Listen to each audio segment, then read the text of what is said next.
Donc nous allons voir maintenant comment redimensionner une image. Nous avons ouvert notre image dans Paint.net. Nous allons sélectionner les parties de l'image à supprimer, de manière à pouvoir détourer la poupée qu'on voit sur cette image. Donc nous allons choisir des outils de sélection dans un premier temps pour sélectionner les parties de l'image qu'on souhaite retirer, pour détourer correctement l'image. Pour cela on va utiliser l'outil de sélection baguette magique, qui est assez incroyable. En cliquant dessus, on va s'apercevoir qu'on aura ici différentes fonctionnalités qui vont apparaître, qui vont nous permettre de personnaliser l'utilisation de l'outil baguette magique. Donc c'est très simple, on va choisir déjà le mode de sélection. Qu'est-ce qu'on souhaite faire? Est-ce qu'on souhaite faire une première sélection? Est-ce qu'on souhaite additionner notre sélection? Soustraire une sélection? L'intersection, on verra ça un petit peu plus tard. Et ensuite, c'est pour inverser la sélection. Donc on va faire une addition de sélection, puisqu'on n'a pas besoin de remplacer, on n'a pas encore fait de sélection. On va ensuite, plutôt que d'essayer de sélectionner la poupée, qui a énormément de couleurs, on va plutôt sélectionner la partie de l'image qui sera la plus facile à sélectionner par le logiciel, qui se trouve être le fond là dans une couleur d'espèce de bleu. Je clique dessus, tout simplement, et là, le logiciel va mouiller un petit peu pour sélectionner cette partie de l'image. Voilà, donc là l'outil a fait sa sélection. On voit que notre personnage n'a pas été abîmé par la sélection. Il suffit simplement d'appuyer sur la touche Supr pour supprimer cette partie de l'image qui a été sélectionnée. On attend et on va s'apercevoir qu'on a déjà une bonne partie de l'image qu'on ne souhaite pas utiliser qui va être supprimée. Et voilà. Donc là, je ne vais pas essayer l'outil de baguette magique pour sélectionner ces couleurs-là, parce qu'elles sont un petit peu trop proches de couleurs qu'on va retrouver dans notre poupée. Donc si je sélectionne ici, ça va sélectionner en même temps des couleurs dans la poupée, donc on va perdre du temps. Plutôt, ce qu'on va faire, c'est qu'on va utiliser l'outil rectangle, de sélection rectangle. Je vais rapetissir mon image parce qu'elle est trop grande, je ne peux pas y accéder correctement. Donc pour cela, il suffit simplement de faire CTRL, et avec la molette de la souris, de bouger un petit peu pour rapetissir l'image, l'affichage de l'image. Donc là je vais simplement, avec mon outil de sélection, sélectionner ce carré là, et je vais refaire supprimer. Et voilà, je gagne énormément de temps. Comme je vois que j'ai plein de pixels là, on voit pas très bien, donc on va faire un petit contrôle pour... On voit qu'on a plein de pixels polluantes. Très simplement, on va refaire la même opération en prenant garde de ne pas abîmer le personnage. Supprimer. Et là déjà on a gagné un peu de temps. Ensuite, on va refaire la même chose ici, par exemple. Donc le détourage peut prendre un peu de temps, mais là on va dégrossir déjà la situation de cette manière-là, en prenant garde de ne pas abîmer notre personnage. Voilà, donc maintenant qu'on est à ce niveau-là, on va pouvoir réutiliser la baguette magique pour se remettre dans ces endroits où on souhaite détourer à nouveau notre image. Et là on va faire un essai. On n'est pas sûr qu'on ait une bonne qualité de détourage. Ça va peut-être manger un peu l'image. Qu'est-ce que ça donne? Bon, on s'aperçoit qu'on a une qualité parfaitement honorable. Surtout ce qu'il faut savoir, c'est que sur le web, notre image, on va pas l'afficher en grande taille, en plein écran. Donc s'il y a quelques tout petits défauts, ça se verra pas forcément. Bon, il faut quand même trouver le juste milieu, bien évidemment.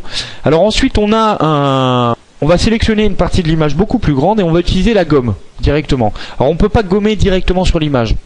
Il faut dans un premier temps sélectionner l'endroit sur lequel on veut utiliser la gomme.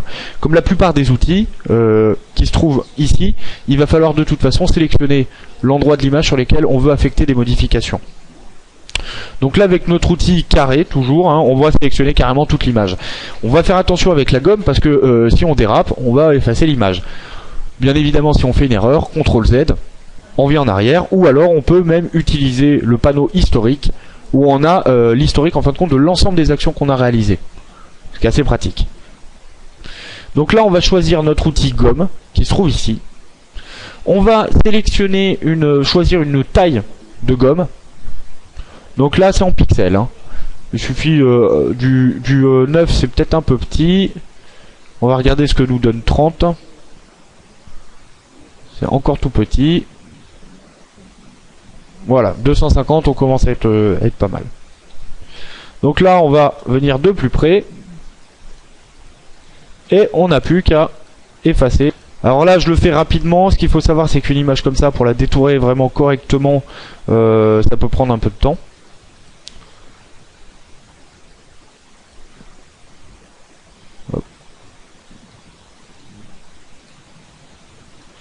Donc voilà, et puis ensuite on joue avec la taille du pinceau de manière à pouvoir rezoomer encore avec le contrôle et la molette pour venir très finement, hop, détourer notre image. Mais là on s'aperçoit que effectivement ça peut prendre du temps, mais on arrive comme ça à avoir de très belles images sur le site internet. Alors il faut pas faire ça avec toutes les images, faut trouver un mix avec un maximum de diaporamas pour lesquels on n'a pas besoin de détourer les images, et ensuite sur les images qu'on va coller carrément dans la page pour avoir quelque chose d'un peu sympa, on peut utiliser cette technologie.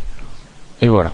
Alors maintenant qu'on a fait ça, on va accélérer un petit peu. Je vais pas détourer complètement l'image. On imagine que cette image a été entièrement détourée.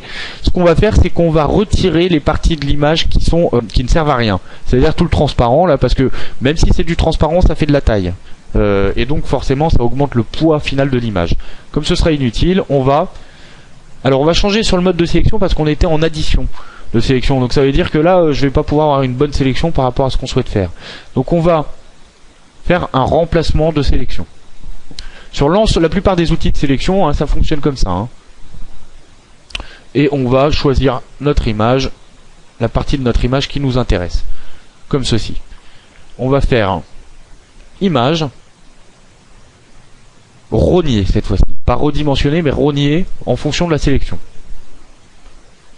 Et voilà, notre image est redimensionnée, rognée plutôt, de manière à ce qu'on utilise uniquement la partie de l'image qui nous intéresse.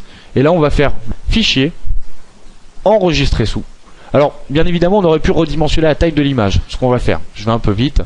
Image, redimensionner cette fois-ci. On a une image qui fait 3000 pixels, ce qui est bien trop grand. En l'occurrence, pour ce type d'image, du 450, ça suffira largement pour occuper la moitié de la page. 450, on va cliquer sur OK. Et voilà, notre image qui est devenue toute petite.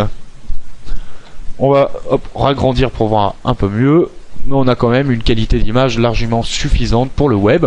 Donc cette fois-ci, on va faire enregistrer sous, et à la différence des images de pleine page qui ne sont pas détourées, cette fois-ci, on va changer le format de l'image, et on va utiliser du PNG.